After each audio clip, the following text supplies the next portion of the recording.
स्वागत है आप सभी का एनएफ न्यूज पर। मैं हूं आपके साथ रोहित। पश्चिम बंगाल में चुनाव 2026 में होंगे।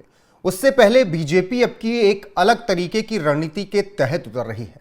साथ ही संघ भी पश्चिम बंगाल में बेहद एक्टिव है बहुत पहले से ही।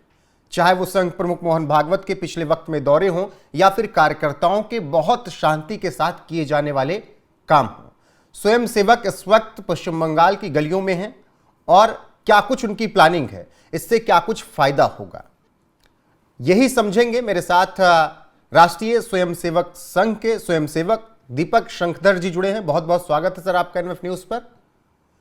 बहुत धन्यवाद आपका रोहित जी। सर, पश्चिम बंगाल में आप लोग किस रणनीति के तहत उतर रहे हैं? गांव गलियों कस्बों में क्यों पहुंच रहे हैं? क्या संदेश पहुंचाना चाहते हैं? देखिए, पहले तो रोहित जी मैं बहुत धन्यवाद देता हूं आपको कि आपने मुझको एनएफ न्यूज के साथ जोड़ा। और दूसरा एक चीज बहुत स्पष्ट करना चाहता हूं मैं कि पश्चिम बंगाल हो या कोई भी स्थान हो पूरे विश्व भर में, संघ कभी चुनाव के दृष्टिकोण से कभी कहीं नहीं जाता। संघ समाज में सकारात्मकता का वातावरण कैसे रहता है, सद्भाव का कैसे रहेगा, इस पे विचार करते हुए काम करता है। संघ का एम कोई चुनाव जीतना नहीं है। इसके लिए संघ तो समाज के बीच में वैसे भी हर समय काम करता है। आप देखते हैं शाखाओं के माध्यम बहुत से। छोटा सा मैं यहाँ पर एक उदाहरण दूंगा आपको। संघ प्रमुख मोहन भागवत ने कहा कि हम किसी पार्टी को सपोर्ट नहीं करते, हम किसी पार्टी के लिए काम नहीं करते हैं, लेकिन जो हमसे सपोर्ट मांगता है, जो हमारी मदद मांगता है, जो हमारी विचारधारा के अनुसार चलता है और वो मदद मांगता है तो हम उसकी मदद करते हैं। और सबको पता है कि कौन विचारधारा का है, कौन मदद मांग सकता है। मांगने के अनुसार संगठन में यदि किसी को चाहिए तो संगठन मंत्री देने की प्रक्रिया एक है, तो वैसा रहता है। बाकी स्वयंसेवक कोई बाध्य नहीं है किसी राजनीतिक विचारधारा से जुड़ने के लिए। स्वयंसेवक स्वतंत्र है, वो किसी भी विचारधारा के साथ काम कर सकता है। परम पूज्य संचालक जी तो ये भी कहते हैं कि संघ कुछ नहीं करता पर स्वयंसेवक कुछ नहीं छोड़ता। तो ऐसी स्थिति में हम लोग हैं। तो आप चलिए राजनीतिक लिहाज से अगर हटाइए, किसको फायदा होगा किसको नहीं फायदा होगा वो आगे चर्चा में देखेंगे, लेकिन अभी संघ जो कुछ भी पश्चिम बंगाल में कर रहा है वो कितना जरूरी है? क्या समस्याएं वहां पर दिख रही हैं आप लोगों को?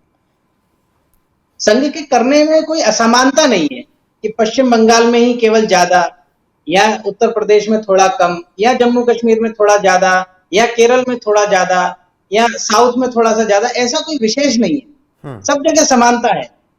शाखाओं के माध्यम से, गोष्ठियों के माध्यम से, परिवार के सम्मेलनों के माध्यम से हमेशा रहता है कि हम पर्यावरण पे काम करें, हम परिवारों पर काम करें, कुटुंब प्रबोधन पे काम करें, हम गौ संवर्धन पर काम करें। कैसे हमारी संस्कृति कैसे पुष्ट हो जाए, कैसे संवर्धित हो जाए। धर्मांतरण भी जोड़ लीजिए, उसमें जिहाद भी जोड़ लीजिए, उसमें घुसपैठिए भी जोड़ लीजिए।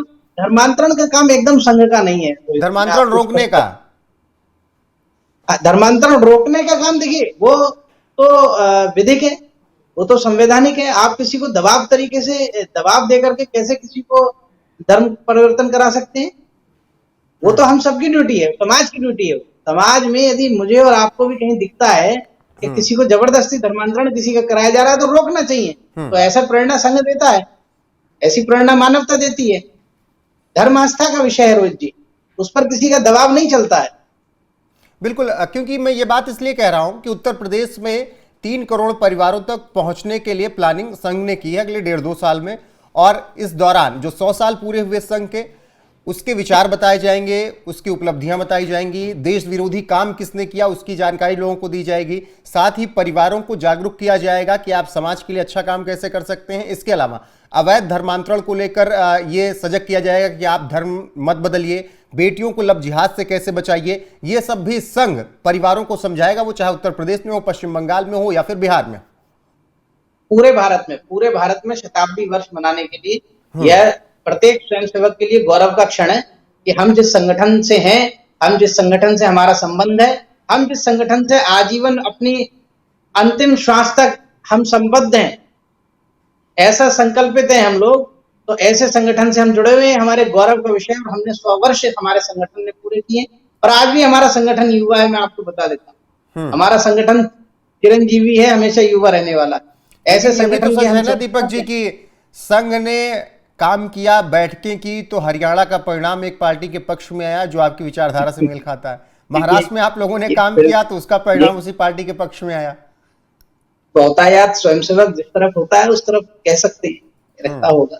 स्वयं सेवकों की इतनी ताकत तो है ना कि अगर स्वयं उन्होंने सेवकों जो की ठान लिया ताकत वो है कर इसमें, देंगे। स्वयं सेवकों के ऊपर हनुमान जी की साक्षात कृपा है, स्वयं सेवकों की ताकत है, इसमें कहीं कोई संदेह नहीं।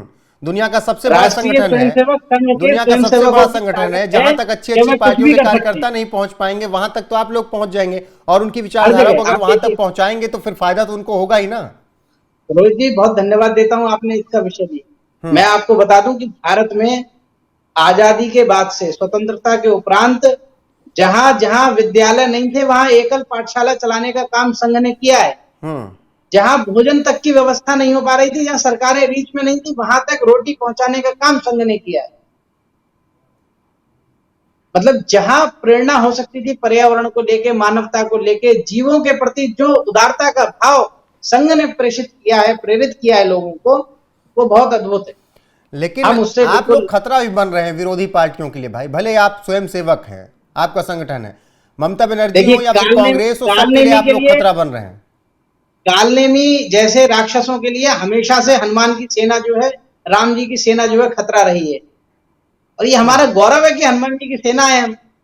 हम प्रभु श्री राम का काम करते हैं, ये तो हमारा गौरव है। लेकिन आप इस पे क्या कहेंगे जब जो देश की तमाम ऐसी पार्टियां हैं जो संघ की विचारधारा से सहमत नहीं होती हैं और वो कहते हैं जो वीर थे वो जंग में गए, जो कायर थे वो संघ में गए, फिर उनको क्या जवाब देंगे, वो चाहे कांग्रेसी हो या फिर और हो? आप कुछ भी कहते रहे, कांग्रेसी का तो नाम मत लीजिए। लोकतंत्र के सामने गौ हत्याएं करा दी हो जिन लोगों ने, जो इस तरीके के कृत्य करते रहे हो, संविधान के उल्लंघन की कोई सीमा नहीं रही। जिनकी 3 पीढ़ी पहले वालों ने जो है आपातकाल लगाया और 3 पीढ़ी बाद वालों ने 2013 में ऑर्डिनेंस फाड़ देते हो जो लोग सार्वजनिक रूप से, कि क्या सम्मान करने जानेंगे संविधान को? आज देश स्वतंत्रता के उपरांत देश संविधान से चलता है। इन लोगों को क्या पता कैसे दे? ये तो पता है किंगडमशिप है, डिक्टेटरशिप चलनी चाहिए इनकी। लेकिन टीएमसी वाले तो कहते हैं घुसने नहीं देंगे पश्चिम बंगाल में। अब देखिए, टीएमसी वालों से तो नहीं हो पाएगा, टीएमसी वालों के कहने से नहीं होगा। जी नहीं तो उनकी धमकियों को हल्के में ले रहे हैं या फिर ऐसा ही? अब देखिए, मुझे तो हंसी आ गई इस बात को सुन के कि टीएमसी वाले कह रहे हैं कि घुसने नहीं देंगे। हाँ, मेरा मौका रहेगा तो पूरे टीएमसी वालों को डर है कि संघ वाले आएंगे तो उनकी सत्ता चली जाएगी, वो ऐसी विचारधारा को। देखिए, जो भी लोग राष्ट्र विरोधी होते हैं, समाज विरोधी होते हैं और समाज में किसी भी प्रकार का अनैतिक दबाव बनाने का कार्य करते हैं, ऐसे लोगों को मैं समझता हूं कि उन लोगों से, उन ताकतों से डर लगता है, उन शक्तियों से डर लगता है जो समाज के अच्छे निर्माण का काम करता है। संघ समाज निर्माण का काम करता है, समाज में सद्भाव के निर्माण का काम करता है। आखिरी ऐसे लोगों के पेट में दर्द होगा जिनको दुकानें चलानी है, लोगों को बहका करके, बहला। आखिरी सवाल, पश्चिम बंगाल के जो हालात हैं दीपक जी, वो किसी से छिपे नहीं हैं। हिंदू त्योहारों का मनाना कितना मुश्किल हो जाता है वहां पर, घुसपैठियों की समस्या कितनी बढ़ गई वो सब देख रहे हैं। एक समुदाय का कितना एक छत्र राज होता गया वो हमने मुर्शिदाबाद में देखा। ऐसे में संघ क्या करेगा कि ये स्थितियां आगे ऐसी खराब ना हो, संभल जाएं? संघ जागरूक करेगा, संघ जागरूक करेगा, संघ मजबूत करेगा। संघ बढ़िया अपनी शाखाओं में योगा कराएगा, व्यायाम कराएगा, लाठी चलाना सिखाएगा और फिर संघ की लाठी में ताकत रहेगी। और वो लाठी की ताकत किसके साथ खड़ी होगी ये लोग खुद तय करेंगे, जैसे लोगों ने इससे पहले तय किया है। ये स्वयंसेवक अपने आप तय करता है। बिल्कुल, और ये स्वयंसेवक खुद तय करता है कि उसे लाठी बिल्कुल, और इससे पहले हमने परिणाम देखे हैं ऐसे कि जहां पर संघ की एंट्री हुई वहां के परिणाम कैसे रहे। ताजा उदाहरण महाराष्ट्र और हरियाणा का आप सबने देखा है। बिहार में भी वही कुछ चल रहा है, उत्तर प्रदेश की भी तैयारी है, बाकी पश्चिम बंगाल में भी संघ एक्टिव है और उसका फायदा किसे हो सकता है हमने खबर में भले ही नाम न लिया हो एक बार, लेकिन लोगों को भी समझ में आ जाए किस पार्टी के विचारधारा वाले लोगों को इसका फायदा होगा। दीपक शंखधर जी, आपका जुड़ने के लिए बहुत बहुत शुक्रिया, अपने विचार साझा करने के लिए। बाकी लोगों की प्रतिक्रिया क्या है, संघ का बंगाल में एक्टिव होना क्या वहां के राजनीतिक दृश्य को, वहां के सामाजिक सांस्कृतिक दृश्य को बदल देगा? कमेंट सेक्शन में जाकर बताइएगा जरूर। बने रहिएगा एनएफ न्यूज पर, लगातार देश और दुनिया के हर एक अपडेट आपको यहां पर मिलती रहेगी। नमस्कार।